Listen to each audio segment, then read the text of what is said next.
c'est aussi dans l'actualité aujourd'hui, le développement économique par le développement du numérique. Le secrétaire d'État Éric Besson a donc présenté le plan France numérique 2012 et parmi les objectifs, l'accès universel à Internet haut débit à compter du 1er janvier 2010. En Lozère, département le moins peuplé de France, eh bien c'est un chantier qui est en cours. Voyez ce reportage signé Philippe Barre et Yannick Le Tournier. Nous retrouverons ensuite Jacques Bourdreux, commissaire à l'aménagement du Massif central. Il sera en direct avec nous depuis Millau. C'est une filiale de RTE, le réseau de transport d'électricité Arteria, qui a été chargé de relier l'autoroute A75 à Mende en fibre optique. Et pour cela, on emploie une technique très particulière. La phase de la ligne à haute tension de 63 000 volts est équipée d'une fibre optique, un chantier à la fois spectaculaire et particulièrement délicat. Cette fibre enroulée, elle va à des coffrets de jonction parce qu'on n'arrive pas à dérouler sur toute la ligne en continu. À chaque coffret de jonction, donc, on a des descentes qui se refont sur le support. On a un coffret en pied de support. Dans ce coffret-là, donc, les fibres sont soudées et ce qui assure la continuité sur la totalité de la ligne. Auparavant, il aura fallu dérouler la fibre optique tout au long de la 75, une opération tout aussi technique, bien que moins spectaculaire. Cet axe optique constitué de 21 paires de fibres va permettre de désenclavement des communes environnantes. Une fois achevé, ce réseau sera exploité par un opérateur de communications électroniques.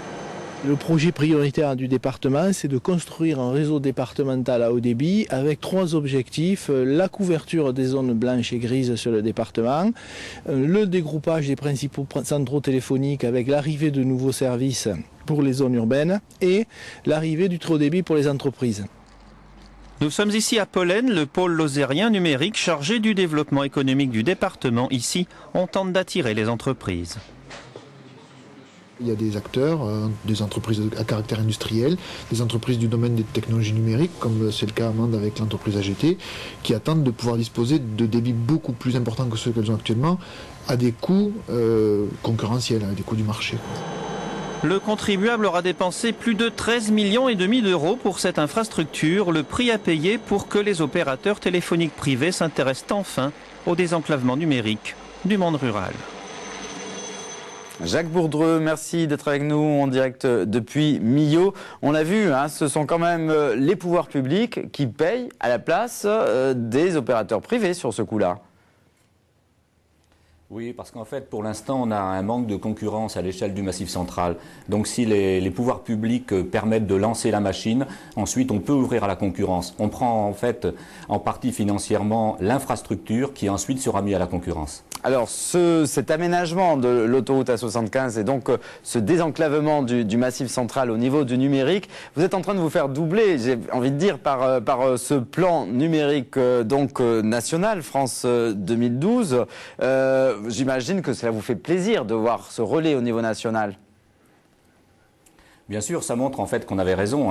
À l'échelle du Massif central, dans le cadre d'un comité de massif avec les 6 régions, les 6 préfectures de l'État, donc nous avons mis en place, dans le cadre d'une convention interrégionale cofinancée par les 6 régions, l'État et l'Europe, de grosses actions dont le désenclavement numérique est une grande priorité. Et déjà, par exemple, la 75, la fibre optique sous la 75 qui permet maintenant à Mende à se raccorder, voire à diviser par 10 le coût du très haut débit, eh bien on est content de voir qu'au niveau national, on va continuer à aller dans le bon sens et développer le très haut débit pour les zones rurales qui effectivement ont des difficultés pour avoir ce très haut débit. Mais Jacques Bourdreux, est-ce que vous allez pouvoir faire baisser la facture maintenant avec ces aides nationales, avec cette intervention de l'État pour un plan, on l'a dit au début de cet entretien, qui coûte très cher aux contribuables de Lozère en l'occurrence?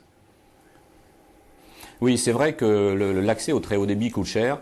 Et il faut savoir que si on parle de très haut débit, par exemple, le 100 mégas, dans les grandes villes autour du Massif central, on est en dessous de 1 000 € par mois le 100 mégas, alors que les villes moyennes du Massif central sont autour de 10 000 €. Vous voyez donc la fracture, on peut vraiment parler de fracture numérique, on multiplie par 10 le coût dans les zones à accès difficile. Donc là, on a intérêt effectivement à mutualiser nos moyens à l'échelle du Massif central et avoir des apports au niveau de la politique de l'État, de façon façon à provoquer une baisse des coûts du numérique. On ne peut pas maintenir des populations et des entreprises dans ces zones-là sans avoir accès au haut débit et au très haut débit. C'est fondamental. Donc économiquement, il est vrai que grâce au pouvoir public et grâce aux collectivités, on va arriver à diviser par 10 le coût du très haut débit pour les entreprises, mais aussi pour la population, c'est important aussi. Allez, dernier point pour conclure. Vous annonciez le numérique à haut débit pour tous avant 2012. Le gouvernement l'annonce maintenant au 1er janvier 2010. Vous y croyez ?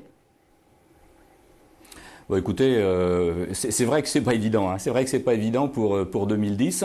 Je pense que 2012, on y arrivera. On a déjà quand même, les grandes villes sont en totalité couvertes par le haut débit et le très haut débit. Le Massif central est couvert à plus de 90% pour le haut débit et n'est pas couvert ou a un décoût faramineux pour le très haut débit. Donc j'y crois. Je crois qu'effectivement l'accès au haut débit est tout à fait possible d'ici 2 ans en mettant en phase l'État et les collectivités de façon à aller dans ce sens-là. Et par contre, pour le très haut débit, là, il est fondamental de continuer à travailler tous ensemble, collectivités, État, et y compris avec des financements européens d'ailleurs. Merci beaucoup, Jacques Bourdreux. Nous ferons un bilan d'étape, on va dire, donc dans quelques mois. Merci beaucoup. On repasse à l'actualité régionale, donc avec des habitants d'Aletz-les-Bains et des élus.